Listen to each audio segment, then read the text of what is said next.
Rich Forrester was never one to be shaken easily, but the news he received that morning was enough to rattle even his deeply composed exterior. Something was wrong, though he couldn't yet piece together how everything had spiraled into this strange new phase. Steffi had just made a decision that blindsided him, welcoming Hope Logan back into Forrester Creations, despite their tangled, painful past. He'd expected confrontation, hesitation, anything but this sudden détente. And now, standing in his office with questions spinning in his head, Ridge found himself turning to an unlikely source of clarity, Katie Logan. Katie had seen enough of Ridge's romantic history to know the patterns better than he did. She wasn't interested in playing referee between Brooke and Taylor this time.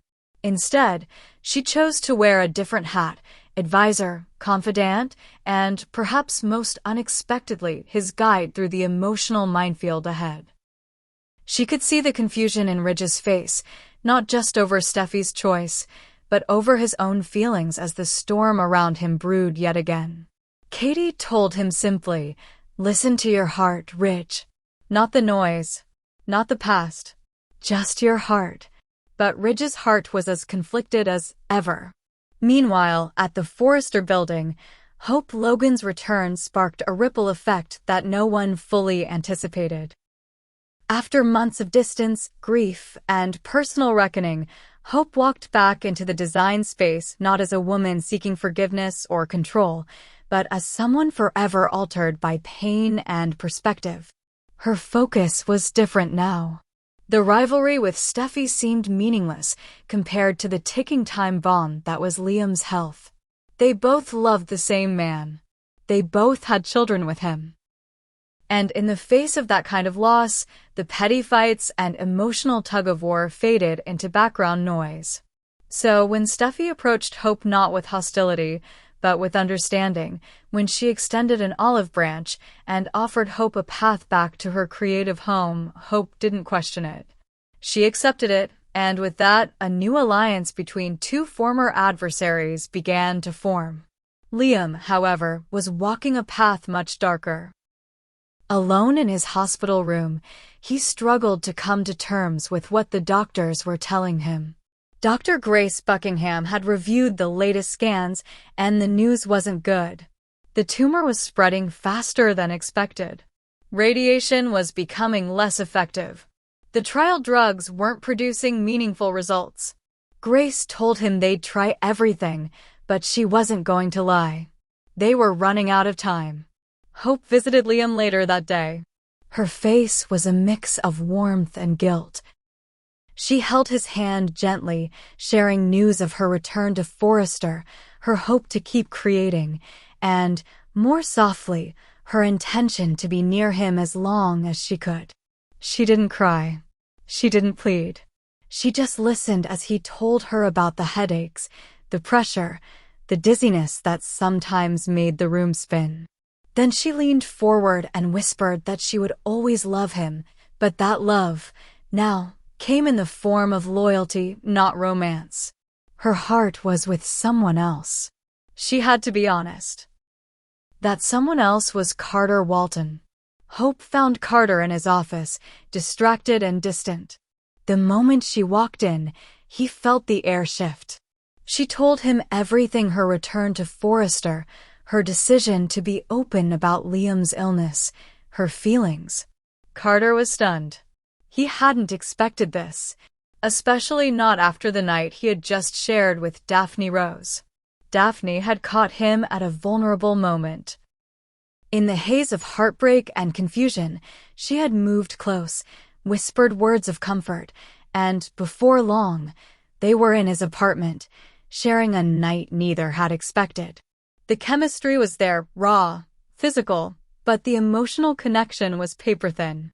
In the morning, Carter had left early, needing space to think.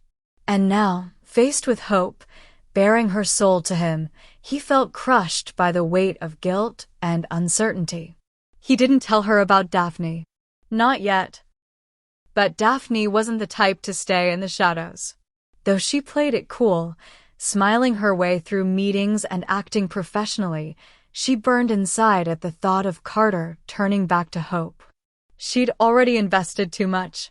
When Zent Forrester Dominguez, Will Spencer, and Electra Forrester pitched the idea of her launching her own fashion line at Forrester Creations, it was a tempting distraction, but her mind was elsewhere. Still, she agreed to consider it. Power and presence were her long game. If she couldn't have Carter's heart, she'd claim his world instead. At the same time, Hope's reemergence stirred more than one emotional front. Brooke Logan, deeply invested in her daughter's happiness, immediately sensed something had shifted. She pressed Hope for answers, asking about Liam, about Carter, about what was really going on. Hope hesitated. She didn't want to drag her mother into the sadness, into the growing uncertainty around Liam's survival. But Brooke wasn't one to be kept in the dark. And eventually, Hope told her the truth. About Liam's diagnosis. About her decision to love Carter. About the fear that none of it might last. Brooke was shaken. Not just by Liam's condition, but by the storm brewing around Ridge. Taylor Hayes was circling again, and a massive argument at the recent fashion show had exploded into a public scene. The competition for Ridge's heart, long thought buried, was once again bubbling to the surface. And this time, Brooke wasn't sure she wanted to fight. She was tired. She had given too much of herself to a man who could never seem to choose her without doubting himself. Katie, ever the observer, watched the entire family dance through chaos. She continued offering Ridge counsel, encouraging him to stop ping-ponging between Brooke and Taylor. "You want a future," she told him. "Then stop trying to rewrite the past. Choose what matters now, not what made sense 20 years ago." Whether Ridge would listen remained uncertain. Back at the hospital, Liam prepared himself for the next scan. He was weaker now, visibly thinner, his skin pale. Steffi visited him, bringing photos from their time in Aspen, showing him old videos of their daughter laughing, singing. It gave him strength, but also fear. He didn't want to miss her growing up. He didn't want to fade out of their lives. Then came the twist. Grace Buckingham rushed into the room hours later, holding a file. There was a trial, experimental, high risk, but there was a match. Liam qualified. The downside? It was overseas. Switzerland. And he'd need to leave immediately. Hope was torn. Carter stood by her side, supportive. Steffi agreed that Liam had to go. Brooke and Bill argued, but eventually they agreed. Liam would go, and Hope would accompany him for now. Carter, watching Hope pack for the trip, wanted to stop her. He wanted to ask her to stay, but he knew he couldn't. Not if he truly loved her. So he let her go, not knowing if she would ever return the same. And Daphne? She watched it all unfold from the shadows of the design studio, her eyes narrowed. The game wasn't over. Not by a long shot. Liam Spencer's days were now marked by shadows, moments of sudden disorientation, collapsing clarity, and the cruel realization that time was not on his side. The dizziness that once came and went had become a daily companion, tightening its grip with each passing hour. He admitted it to Steffi, reluctantly at first, then more openly. 3, sometimes 4 times a day, the world would tilt, and he'd have to brace himself just to stay upright. Each episode left him weaker, each breath shorter. The truth he hadn't spoken aloud yet was now staring him in the mirror every morning. Death might not be months away. It might be days. At the hospital, Dr. Grace Buckingham's face said more than her words. She went over the most recent MRI scans with calm professionalism, but the concern in her eyes betrayed her. The tumor was spreading rapidly, aggressively.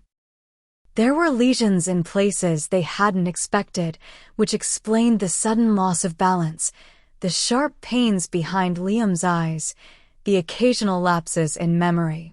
She warned him gently that if the trend continued, the symptoms could spiral: seizures, disorientation, possible paralysis. Hope, seated silently beside him, took his hand without a word. Steffi stood near the window, arms folded, trying not to break in front of the man who had once shared her life, her bed, her child. The silence in the room was heavier than the diagnosis. Hope's presence had been a comfort to Liam these last few days. Her return to Forrester Creations and her decision to stand by his side, even if their love was no longer the romantic kind, gave him a sense of peace he hadn't felt in months. But Carter Walton was still in her heart. She had told Liam the truth, and while it hurt, he appreciated her honesty. There was no room left for games, for delusions. Only reality. And reality was racing toward them faster than anyone wanted to admit.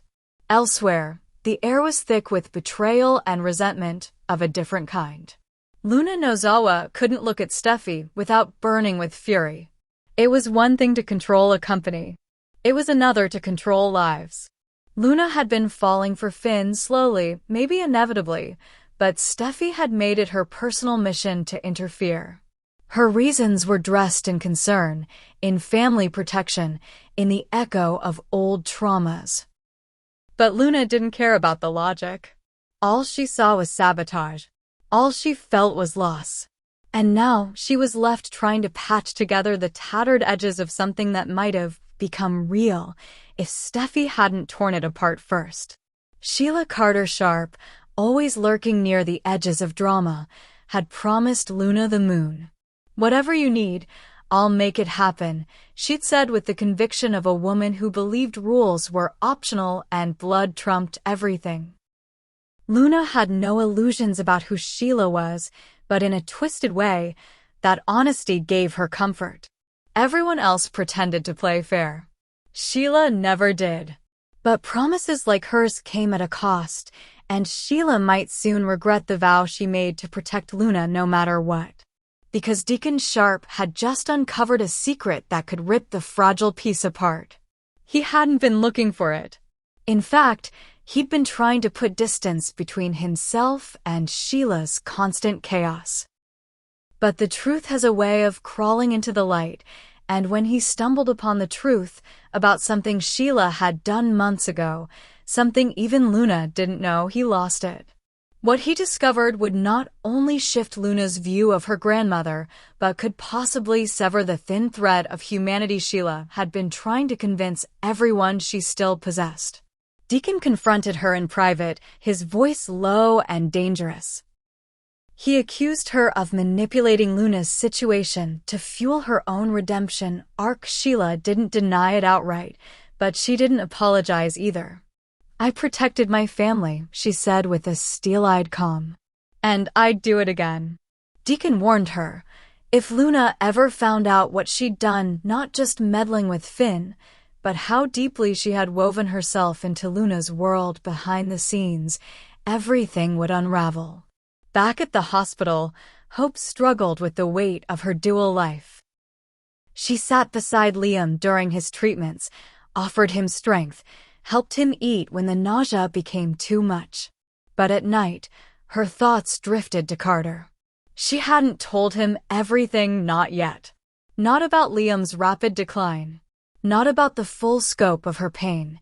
Carter, still holding onto his secret night with Daphne Rose, felt the widening gap too. Every time he looked at Hope, he wanted to come clean. But the timing never seemed right. And with Liam fading, guilt was his constant companion. Meanwhile, Daphne was carefully constructing her next move. She hadn't expected Carter to retreat emotionally so quickly. She'd given him comfort, passion, a temporary escape from heartbreak. But now she could see it, the way he looked at Hope, the way he waited for texts that never came. Daphne was no fool. She knew she was being replaced. And she didn't plan on going quietly.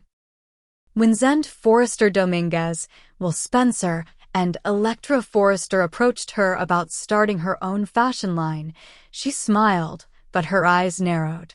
If she couldn't have Carter, she'd claim the only thing he seemed to care about more than love, his career. She threw herself into the concept, pitching a line bold enough to disrupt the Forrester aesthetic and gain serious media buzz. Steffi, intrigued by the numbers, approved the project. It was a move that gave Daphne power and proximity.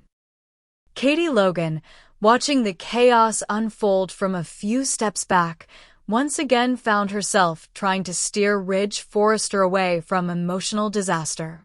Ridge had been distant, confused by Steffi's softening toward Hope, unsettled by his own lack of clarity with Brooke and Taylor. Katie told him the truth. If he didn't make a decision soon, he'd lose them both. Ridge wanted to choose with his heart, but his heart had too many ties. And while he hesitated, the women around him continued to spin. Taylor Hayes confronted Brooke Logan after a disastrous fashion show rehearsal devolved into finger-pointing. The two women, once again entangled in Ridge's indecision, clashed hard. Brooke accused Taylor of manipulating Ridge's guilt. Taylor accused Brooke of playing the perpetual victim.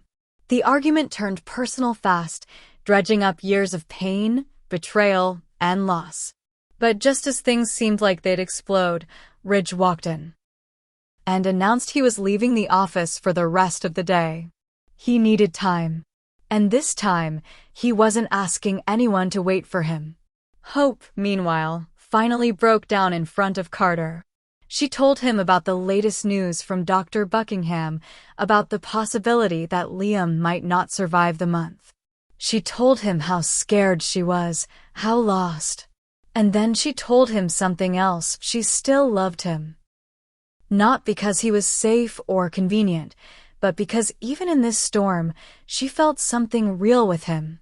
Carter, floored by her confession, almost told her about Daphne. Almost. But he couldn't do it. Not yet. Back at the hospital, Liam opened his eyes after a long, painful night. He asked to see Hope. When she arrived, he smiled weakly and said the words he had been holding back: "I'm not afraid anymore. Because I know you'll take care of them. I know you'll live." Hope didn't speak. She kissed his forehead and whispered, "I'm not letting go yet. Not until you tell me to."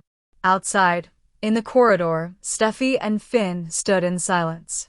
The pain of what they were all watching unfold was heavy. Luna passed them without a word, her eyes locked ahead. She had her own reckoning to face. What Sheila had done, whatever it was, would not stay buried forever. And when the truth surfaced, as it always did, nothing would be the same.